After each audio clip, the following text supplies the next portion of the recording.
আসসালামু আলাইকুম ওয়া রাহমাতুল্লাহি ওয়া বারাকাতুহু। ইন্না লিল্লাহি ওয়া ইন্না ইলাইহি রাজিউন। সম্মানিত দর্শক শ্রোতাবৃন্দ, আমরা প্রিয় দেশবাসী, আমাদের সকলের মাথার তাজ, আমাদের সকলের মাথার মুকুট, আমাদের মাথার তাজ, আমাদের মুরব্বী, আমাদের রাহবার, আমাদের প্রিয় পথ প্রদর্শক, যার কথায় আমরা, যার দিক নির্দেশনায় আমরা সঠিক পথের দিশা পাই, আমাদের সেই প্রিয় মুরব্বী, আমাদের সেই প্রিয় রাহবার, আমিরে শরীয়ত, আমিরে তরিকত, আমিরে হিজবুল্লাহ, সৈয়দনা হযরত পীর সাহেব হুজুর কেবলা নবীউল্লাহ আলী। আমিরে শরীয়ত, আমিরে তরিকত, সৈয়দনা বর্তমান আলা হযরত পীর সাহেব হুজুর কেবলা জনাব আল হযরত মাওলানা শাহ মুহাম্মদ মুহাম্মদুল্লাহ নবীউল্লাহ আলী, তিনি আমাদের মাঝ থেকে আজ রাত 2:11 এই দুনিয়ার মায়া ত্যাগ করে আল্লাহ তাআলা রব্বুল আলামিনের ডাকে সাড়া দিয়ে ইন্তেকাল করেছেন। ইন্না লিল্লাহি ওয়া ইন্না ইলাইহি রাজিউন। আজ আমরা এই দুর্দিনে আমাদের প্রিয় রাহবার, আমাদের আমিরে শরীয়ত, আমিরে তরিকত সৈয়দনা হযরত পীর সাহেব হুজুর কেবলা রহমাতুল্লাহি আলাইহি আমরা হারিয়ে ফেললাম। এই দুর্দিনে আমাদের খুব বড় প্রয়োজন ছিল আমাদের রাহবারকে, আমাদের মুরব্বীকে।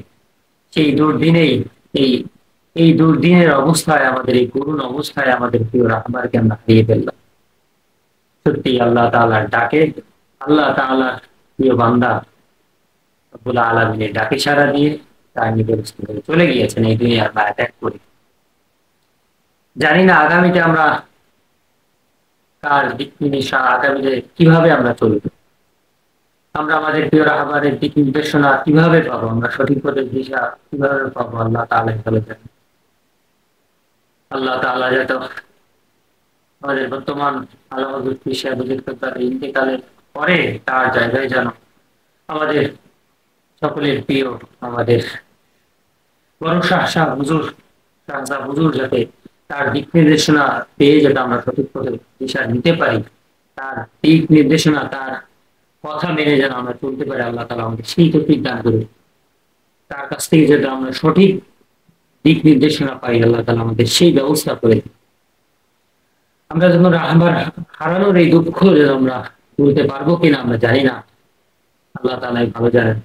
আর আমরা এই দুর্দিনে আমাদের রাহবার হারিয়ে যে ক্ষতি, আমরা ক্ষতির সম্মুখীন আমরা হয়েছি, এই ক্ষতির সম্মুখীন থেকে আমরা ক্ষতি থেকে মুক্ত হবো কিনা আল্লাহ তাআলাই ভালো জানেন। আল্লাহ তাআলা আমাদের সঠিক পথের দিশা দেখ, আল্লাহ তাআলা আমাদের উত্তম ব্যবস্থা দান করুন, উত্তম পথ আমাদের দেখিয়ে দিক আল্লাহ তাআলা আমাদের।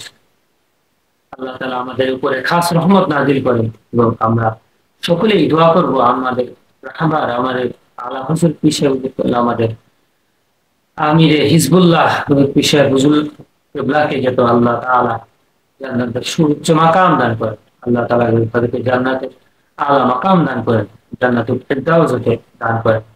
আল্লাহ তাআলা যাতে তাকে কবর এবং হাসর সমস্ত জীবনে, পরবর্তী জীবনে আল্লাহ তাআলা তাকে আনন্দিত রাখেন, সুখময় রাখেন, জান্নাতের সুধা যাতে লাভ করেন, জান্নাতের আনন্দ, জান্নাতের সেই নিয়ামত যাতে সে ভোগ করতে পারে অতি দ্রুতই, আল্লাহ তাআলার কাছে সেই দোয়া আমরা সকলেই করব।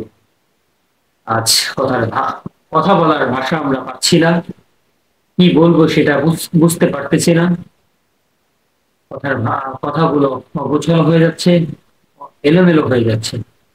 এই কথাগুলো আর বাড়াবো না। আপনারা সকলেই যে পেশা হুজুর কেবলার জন্য সকলেই দোয়া করবেন, আল্লাহ তাআলা যাতে তাকে তার জীবনের যদি কোনো গুনাহ থেকে থাকে, তার জীবনের সমস্ত গুনাহ গুলো মাফ করে দেয়, আল্লাহ তাআলা তাকে তার সুউচ্চ মাকাম দান করেন। আল্লাহ তাআলা তাকে রহম করুক, আমাদের সকলের উপর রহম করুক। আমরা যারা আছি আল্লাহ তাআলা আমাদের সকল মুরিদ ভাইদেরকে আল্লাহ তাআলা খাস রহমত নাযিল করেন, তার পরিবার পরিজনদেরকে এই কষ্টে থেকে ভুলে থাকার তৌফিক দান করে, তাদের উপর খাস রহমত নাযিল করেন। ওয়া আখিরু দাওয়ানা আনিল হামদুলিল্লাহি রাব্বিল আলামিন। আসসালামু আলাইকুম ওয়া